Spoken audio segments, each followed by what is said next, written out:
Mike O'Hearn's pad. Gonna go inside, gonna have some breakfast with the guy, and we're also gonna be chatting with his buddy Lance.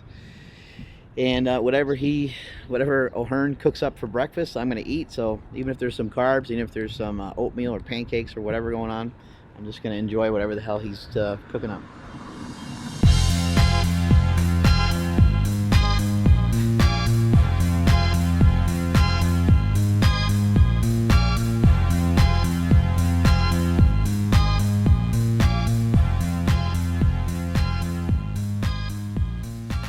How many days a week are you training at 4 a.m.? 5 days a week.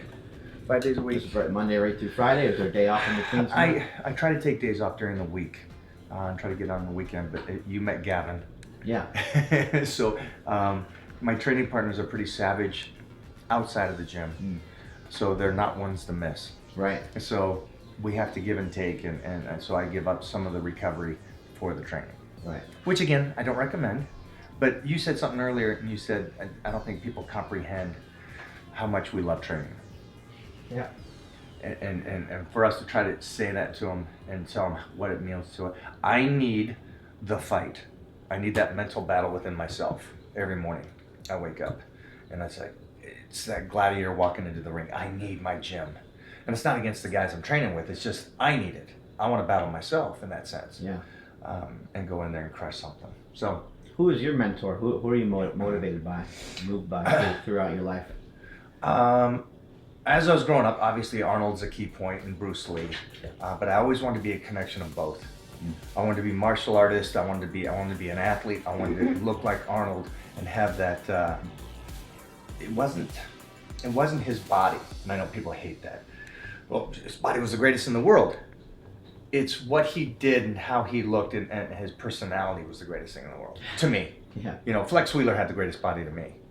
But Arnold made it fun and made it superhero walking around cool. And so growing up watching those guys, that's the biggest thing I ever could. What about outside of famous people? Anybody in your family, brother, sister, mom, dad, somebody? My dad, the way he kept his humor, raising 9 kids.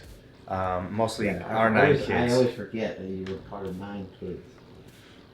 See, you know, because you grew up with a couple older brothers. Yeah. They were pretty savage. Yeah. And you're getting your butt kicked, I'm assuming, by those guys. Yeah, nonstop. Now imagine if you had older sisters kicking your ass. That's what it was in my house. It's even more demoralizing. I remember this, my sister Katie, she was a badass and had great kicks, but anytime I walked down the main hallway and I was there and she was there, she would just straight kick me. And now you're getting hurt. Now I'll get ass kicked by her. The Romanian gangster. Yeah. What do these dogs mean to you? I mean, it seems like they're everything to you. They pull me out of the craziness of life and make me live in a moment. Yeah. For me, the dogs represent trying to slow down and just live and appreciate what you have.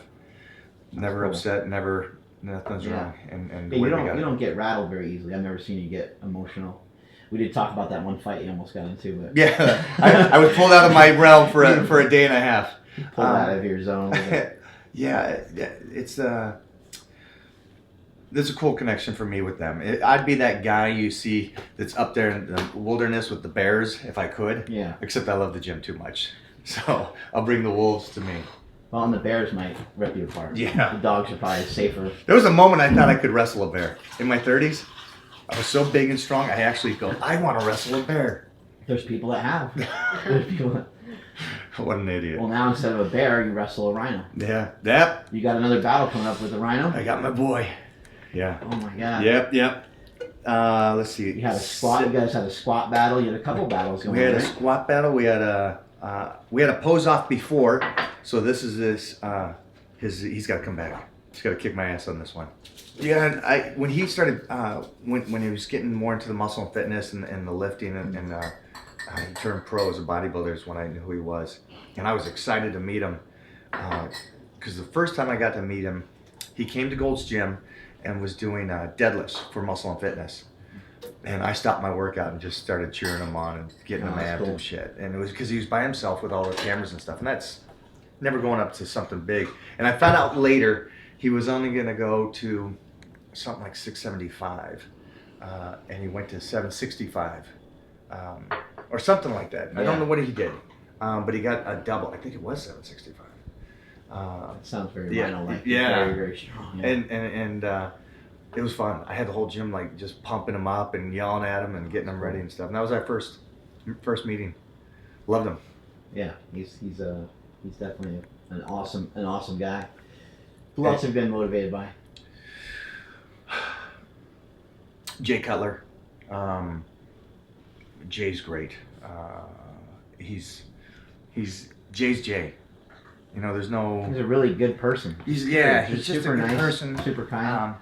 He's level-headed. He's great humor, but he's a good person, and he doesn't try. I love it when people don't try. They're just them, right? In a sense, because like today's society is with social media, everybody tries. Yeah. I'm gonna get up and I know people are gonna hate this, but one thing that frustrates me. I know, but is Mother Teresa actually got up and tried to help people. Mm-hmm. So there's my level of understanding what if you're really trying to help somebody. Right. There's your level. And traveling around the world and talking isn't really helping people as much as you getting up, living your life, and being a good person. Right. There's a difference there for me. And I agree with what you're saying because when you do what you just mentioned, you are helping more people that are in your direct eyesight that you see on a consistent basis, that you see every day. And some of the problems and some of the pitfalls we can run into is when we really try to matter to people that we don't really know. You know, it's a dangerous thing. It is great when someone's, oh my God, Michael O'Hearn, you inspired me to lift, and those things are awesome. But if you're not impacting these guys that you see every day, or you're letting them down, that could be problematic. Yeah, and I wish there was that realness to it. If you're getting paid $100,000 to go to Dubai and give a lecture, yeah, you're helping people, but you're getting, you know, would you do it for free? And we're from the era of doing things for free. Right. Lifting at 4 a.m. I did it before social media. Yeah. Visiting hospitals. I did it before social media, and you still can't put a lot of that stuff up. And I'm not saying that I'm out there, and I'm not. And I say that I'm not getting up purposely to motivate people. I'm getting up purposely to motivate myself because I love the battle. And if the side effect of that is moving people, because the thing that I think should motivate people doesn't. It's the things that hurt my heart. My puppy at 18, and living with that at this stage where I'm losing her, touches more people than me trying to preach about train every day and eat proper every day and all. They don't get it. Yeah, they're more connected to it. Yeah. I love seeing that stuff. And like Jay Cutler's that way. Jay's Jay, and he's living his life, and he's being a good person, and you see a lot of that stuff, and I like that. Kind of mentioned each day being a battle. Yeah. How do you win the battle? For me, the battle's never really won, but it's the fight of every day. Yeah. I love that. Why is like the 4 a.m. regimen important? Because there's no way I can miss. And I got too much work to do. That if I'm taking, listen, the people like, I look at The Rock, who motivates me, because we saw where he came from. This guy, what's his name? Is that a movie? The Rock? But we saw him or John Cena and these guys that are. I know what the WWE is, and I know how much they own you, and I know how much you have to give up of life to do this. A lot of sacrifices. And so I know that hustle. And if I'm not hustling, because I'm not at that level, if I'm not hustling more than these guys, what am I? Really? Really? I need to go party. I need to go take a vacation. It's like, I work 7 days a week. I love this stuff. And the fight in the morning is something that has to happen, and that sets me up for the day. But you're like me. You grew up with dyslexia. So let me ask you this. I still have it. we still fighting it. You had to read things 3, 4, 5 times as much, right? Did you get put into special classes? I did. Were you with special kids in those classes? Yeah, I was. Did you get in fights trying to protect those kids? I did. Isn't that weird? No, I'm serious. Yeah, but at a sense, we got placed at, how old were you? Probably 12. Okay. I got thrown in earlier. Yeah. They thought I was a genius and a monster. Yeah, so they had me skip grades. And then they realized, no, I'm sorry, no, he's special, he's an idiot. So we're going to stick him over here. Yeah. So, mostly because I'm at least 10 years older than you, or somewhere around there, they didn't discover those kind of things. Right. They just go, you got a problem, we got to sit you over here. And so we protected our clan. Right. The people we were with, the kids in the wheelchairs, or learning disabilities, or couldn't speak right, or Those are stutters. the only fights I've really ever been into, especially as a kid, because I'm not a violent person. I just don't care. I'm extremely I'm violent. not gonna. but it was I don't know why, but it's funny that we both felt a need to protect them Right. and go against the mass. And the mass was all the regular kids that could read and write and be on the strength level and stand in lines, and you know, this is how you go through life. A, B, C, go to college, get married, have kids, boom, boom, boom, boom, boom. And I loved the fact, because we struggled at that time. I don't know if you did. Yeah, I did massively. Yeah. Did you think it was like a bad thing? Definitely. I still, it's still hard for me to go to school. You know, just to bring my kids to school or go to a parent-teacher conference. I don't want to go anywhere near the school. Oh, okay. Yeah. See, and I guess that answers my question. It gives me like anxiety almost, you know. So you I'll still go because I'll do anything for my children. Right. You know, but yeah, I have anxiety over it for sure. But you still have a chip on the shoulder. Oh, of course. It doesn't go Yeah, away. no, I have People a think it giant does. fuck you on my shoulder Right? every single day. And that didn't go away for me. Right. And growing up like that, the same as you, in that sense, is hated it. Thought it was the worst thing in the world. I wanted to be like everybody else. Right. I wanted to be in the regular classes.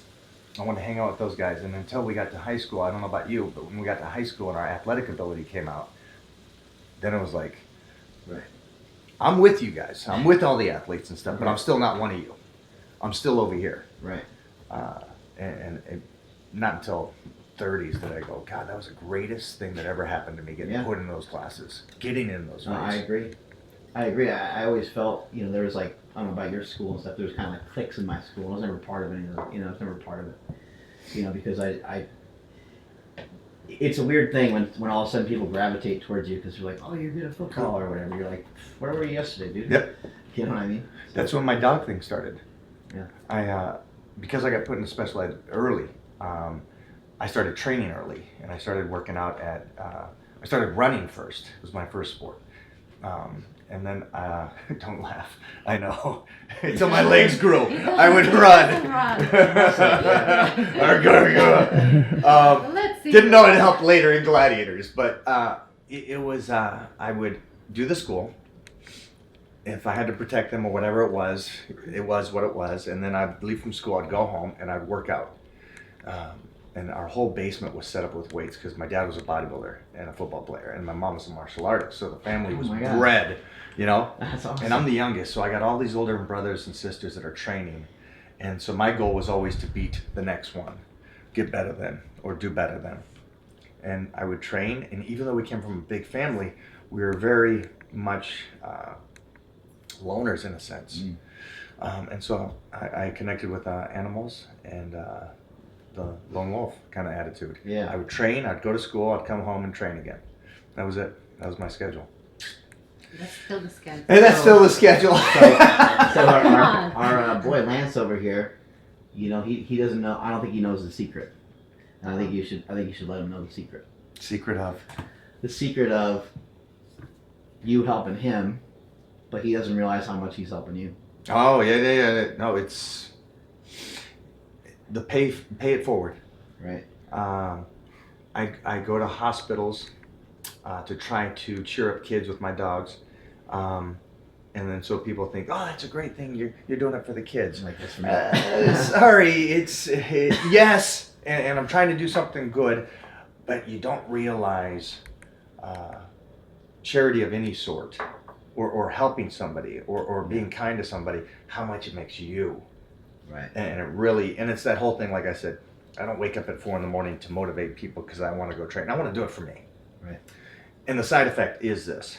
I want to go to hospitals, and I want to try to give that, and it makes you cry and it tears you down, but to see kids in this position, but it makes them happy for a moment, but at the same time it changes you.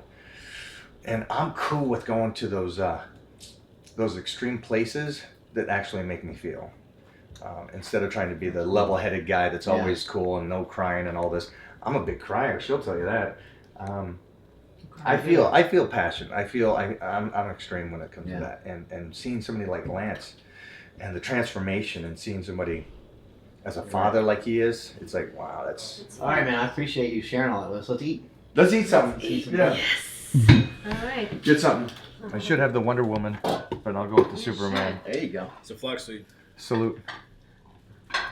Right down the old hatch. Oh. One shot. Oh, should I drink the whole thing? Easy enough.